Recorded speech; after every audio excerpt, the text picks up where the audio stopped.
Кейsi Ангелova. I am originally from New York, and I've been living in Küstendil, Bulgaria since 2006. I wrote a blog called Eating, Gardening, and Living in Bulgaria, which is about my exploits in the kitchen and in the garden, where I grow things like my own tomatoes, hot peppers, which we'll be using in the dish today. Today I'll be cooking penne alla vodka for Taste the World from Your Kitchen, where you can find more at coca-cola.eg.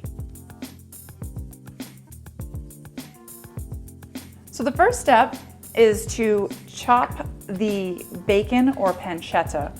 Really chop it in a very rustic pattern. Now you're gonna put the bacon into the pan. So we're gonna let this sit on a low temperature.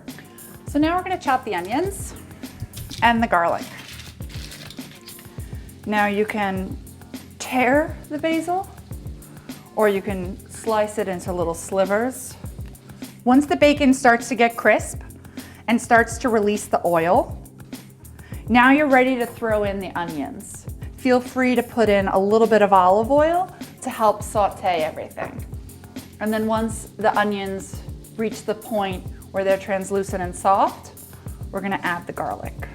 So the best way to tell when garlic is ready is by nose. So once it becomes aromatic and you smell the garlic smell, then you know it's perfect. Okay, so now we're gonna add the vodka. We're also gonna add some of the chili pepper flakes. Even if you add too much, the cream will end up muting out and mellowing the spice. So we're just gonna let this simmer a little. Okay, so now that the vodka has had a chance to reduce a little, we're gonna add the tomatoes.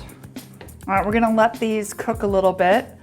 And then once we get some lazy bubbles going on, we're gonna smash it up a little to get that chunky consistency. Now we're gonna just season it with some salt. I hesitate on using salt until we get to this stage because you don't know how salty the bacon is. And then a little bit of black pepper because I love black pepper. All right, we are good with the spice. It's got a nice little kick to it. And we're gonna add the cream.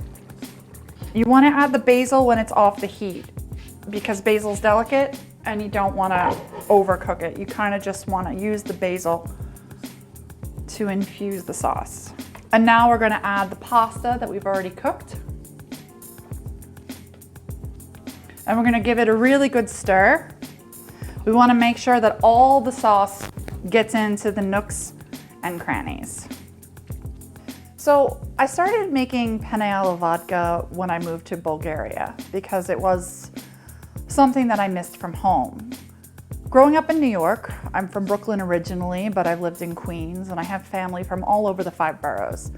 And anytime you went to an event, like a christening or a wedding or anything where they had like a buffet food option, it was always Italian food. I do not have any Italian in me, but you just grow up in New York eating Italian food.